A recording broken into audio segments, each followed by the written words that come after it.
నిజామాబాద్ జిల్లాలోని పలు ప్రాంతాల్లో చోరీలకు పాల్పడుతున్న దొంగల ముఠాను అరెస్టు చేస్తున్నట్లు ఎస్పీ రాజేష్ చంద్ర తెలిపారు. కామారెడ్డి పట్టణ పరిధిలో జరిగిన చోరీలపై 4 ప్రత్యేక బృందాలు ఏర్పాటు చేసి సీసీ కెమెరాల ద్వారా వివరాలు సేకరించామన్నారు. నరసన్నపల్లి కమాన్ వద్ద మరోసారి చోరీకి ప్లాన్ చేసి అనుమానాస్పదంగా తిరుగుతున్న వారిని పట్టుకున్నట్లు వెల్లడించారు.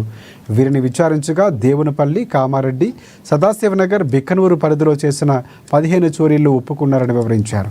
అలాగే నిజామాబాద్, నిర్మల్ జిల్లాల్లో దొంగతనాలకు పాల్పడినట్లు దర్యాప్తులో తేలిందని చెప్పారు. ఈ కేసు విచారణలో చురుగ్గా పాల్గొన్న పోలీస్ సిబ్బందిని ఎస్పీ అభినందించారు.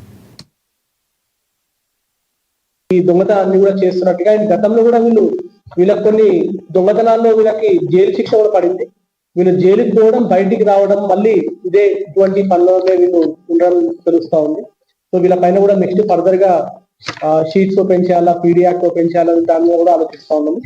సో ఈ యొక్క దొంగతనం నుంచి ఈ మొత్తము ఈ గ్యాంగ్ పట్టుకొని వాళ్ళ నుంచి మొత్తం అంతా కూడా ఇతర ఆధారాలను, వాళ్ళు యూజ్ చేసిన వెపన్స్, ఎక్విప్మెంట్స్ అన్ని కూడా, అండ్ వాళ్ళు దొంగలించిన కార్డు కూడా సీజ్ చేసిన టీమ్స్ అన్నట్టు కూడా కామారెడ్డి పోలీస్ తరఫున స్పెషల్ ధన్యవాదాలు. అండ్ పబ్లిక్ కి కూడా మేము రిక్వెస్ట్ చేస్తా ఉన్నాము. ఈ దొంగ దొరకడానికి మెయిన్ కారణం CC camera footages. So afford చేసుకునే ప్రతి ఒక్కరు కూడా వాళ్ళ ఇళ్లలో కానీ, వాళ్ళ షాపుల్లో కానీ, వాళ్ళ ఎస్టాబ్లిష్మెంట్ దగ్గర కానీ సీసీ కెమెరాలు పెట్టుకుంటే